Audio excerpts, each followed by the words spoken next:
इस वक्त हमारे साथ हैं क्रांतिकारी रिजवान अंसारी।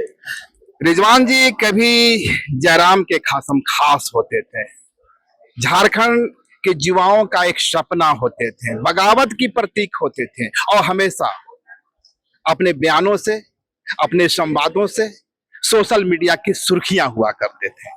आज रिजवान अंसारी जी सत्ताधारी दल जेएमएम के साथ हैं और एक बार फिर से वहां भी एक मुखर आवाज है। तो चलते हैं रिजवान अंसारी। रिजवान अंसारी, आप तो बगावत के प्रति क्रांतिकारी रिजवान ही आपका नाम था।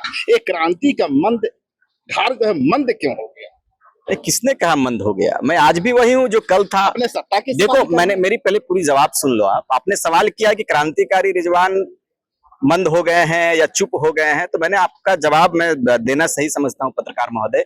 मैं कल भी वही था और आज भी यही है। मैंने आपको ज्ञात होगा कि मैं बाहरी पार्टी पर नहीं गया हूं। अगर मैं जिस पार्टी में था, जिस पार्टी के नींव को हमने रखा था, वो झारखंडी मुद्दों के साथ था।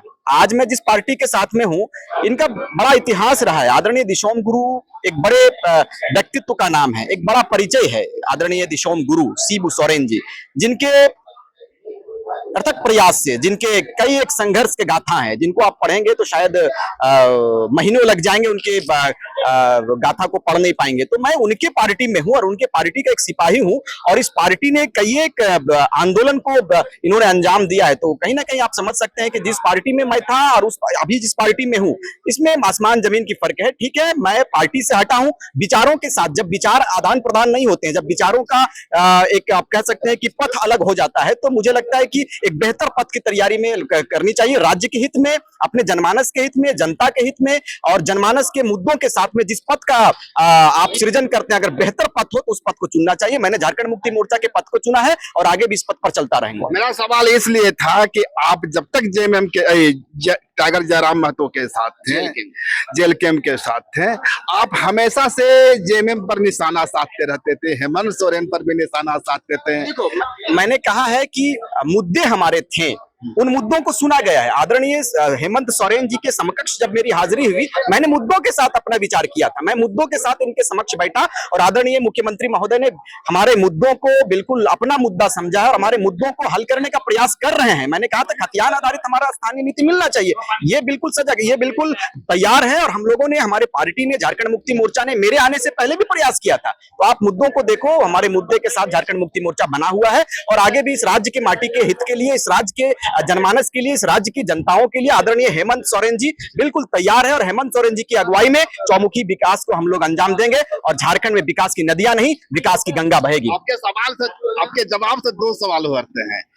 जब तक आप जेएमएम के साथ नहीं थे, आप जो निशाना साधते रहे, तो क्या आज उस बात पर आपको अफसोस है? मैंने झारखंड मुक्ति मोर्चा पर निशाना साधा था मुद्दों के मैं मुद्दों के साथ में झारखंड मुक्ति मोर्चा पर बना हूं और मुद्दों के साथ में बना रहूंगा और हमारे मुद्दों को हल करने का प्रयास नहीं बल्कि पूरा विश्वास दिलाया आदरणीय मुख्यमंत्री महोदय और बिल्कुल पार्टी के तमाम नेताओं से मेरी बात हुई है। मुद्दों के साथ रहेगा और झारखंड के मुद्दों के साथ हमारी लड़ाई है और झारखंड को बेहतर करने की तैयारी भी है। और भारतीय जनता पार्टी वाला भाषा आप नहीं कहेंगे। भारतीय जनता पार्टी के लोगों का यही मंशा रहता है कि कैसे इस झारखंड को तोड़ा जाए, कैसे इस झारखंड को खंड खंड किया जाए। लेकिन हमने कहा था, हमारे जनमानस ने कहा है कि झारखंड शहीदों का धरती है, शहीदों के बलिदान के साथ में झारखंड का निर्माण हुआ है। हम लोग यहाँ पर बाहरी नेताओं के बाहरी सोच को डेवलप नहीं होने देंगे। बाहरी सोच का जवाब इस बार झारखंड प्रदेश के नौजवानों ने, झारखंड प्रदेश के माओं ने, झारखंड प्रदेश की बहनों ने, झारखंड की जनता ने मुंहतोड़ जवाब दिया है और 56 इंच सीना कहने वाले भारतीय जनता पार्टी को झारखंड के बॉर्डर से बहुत दूर फेंक दिया। क्रांतिकारी रिजवान एक ओजस्वी वक्ता है, मुझे मालूम है।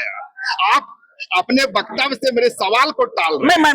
मेरा सवाल है कि जयराम महतो में क्या डिक्टेटरशिप नजर आया?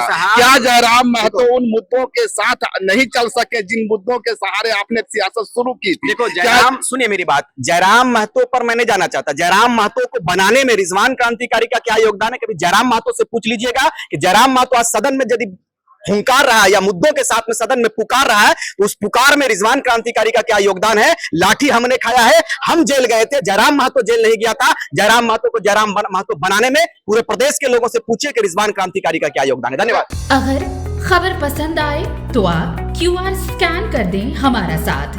आपका एक छोटा आर्थिक सहयोग है हमारा बड़ा हौसला। द भारत मित्र, बुलंद भारत की बुलंद तस्वीर।